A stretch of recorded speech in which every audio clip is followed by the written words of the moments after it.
Let me share a small thought with you.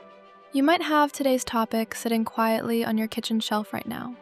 Not flashy, not exotic, just a simple spice we've all reached for without thinking twice. And yet it carries stories, traditions, memories, and even a few quiet claims about blood sugar that have followed it for centuries. Yes, we're talking about cinnamon. A warm, familiar companion with a comforting scent and a long, winding history.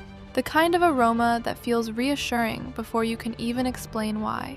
So let's take an unhurried moment together. Perhaps imagine a cup of warm tea in your hands, steam rising slowly. No rush, just a calm conversation about something small that has traveled a very long way to reach us. What exactly is cinnamon? Cinnamon is simply the dried inner bark of a tree. Nothing mysterious, nothing complicated. Nature does most of the work. The bark is gently peeled, dried, and as it curls into little scrolls or becomes a soft powder, it releases that familiar warmth and sweetness. A little goes a long way. It doesn't shout, it softens. Many of us first met cinnamon in childhood kitchens, on toast in the morning, in porridge on cool days, in baked apples, rice pudding, or holiday desserts. It's one of those flavors that feels human, familiar, almost comforting by instinct. Where does it come from? Long before it reached grocery store shelves, cinnamon traveled slowly and carefully across the world. There was a time when people guarded its origins like a secret treasure. Traders crossed deserts and sailed uncertain seas to carry it from Asia and the Middle East into Europe and beyond. Families didn't use it casually back then. It was saved for special occasions, healing drinks, or moments that mattered. A pinch meant warmth, care, intention. Across cultures, cinnamon became associated with balance and steadiness, not because anyone measured outcomes, but because people paid attention to how it made them feel. Who has been using it for health? For generations, long before nutrition labels or blood tests existed, people found patient ways to support their bodies. In India, China, parts of Africa, and the Middle East, cinnamon often found its way into warm drinks after meals, mixed with water, stirred into tea, combined with honey, sipped slowly. No bold promises, no dramatic claims, just the belief that warmth helps the body settle and that certain flavors encourage a sense of steadiness. This kind of wisdom wasn't written down. It was shared quietly, passed along between caring voices in everyday kitchens. What does Grandma say it's good for?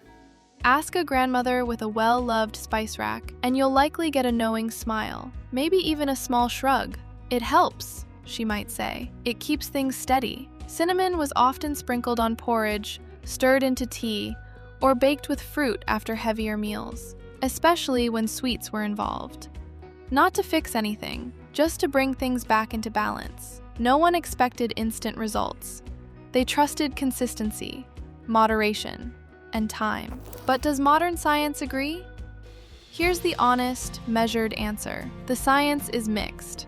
When researchers have looked more closely, some careful studies suggest that certain types of cinnamon, especially Ceylon cinnamon, may help lower fasting blood sugar slightly, and may help the body respond to insulin a bit more efficiently.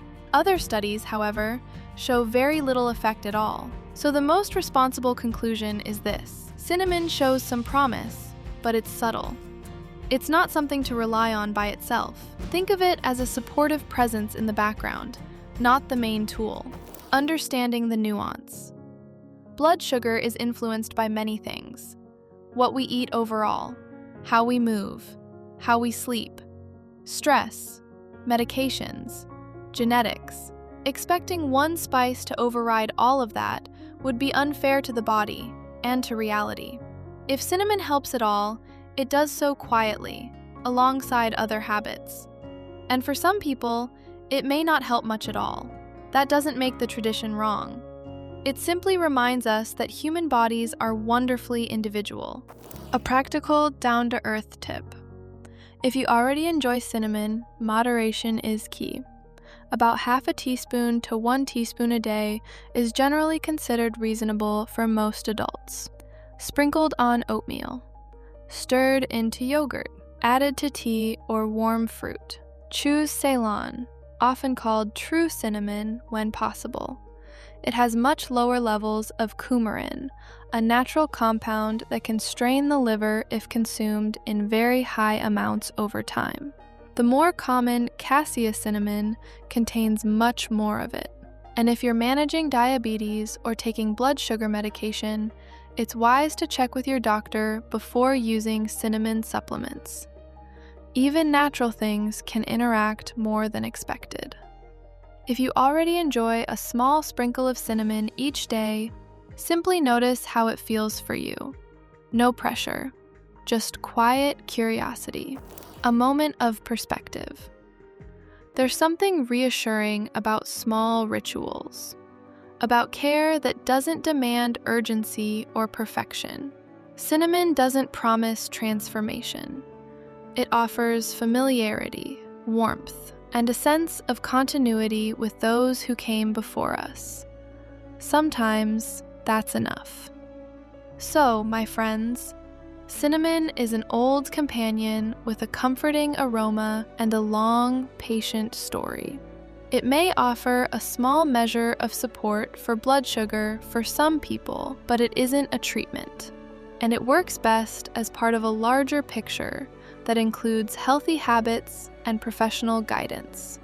As always, be kind to your body. Listen to it. Move at a peaceful pace. Until next time, take good care and keep things kind.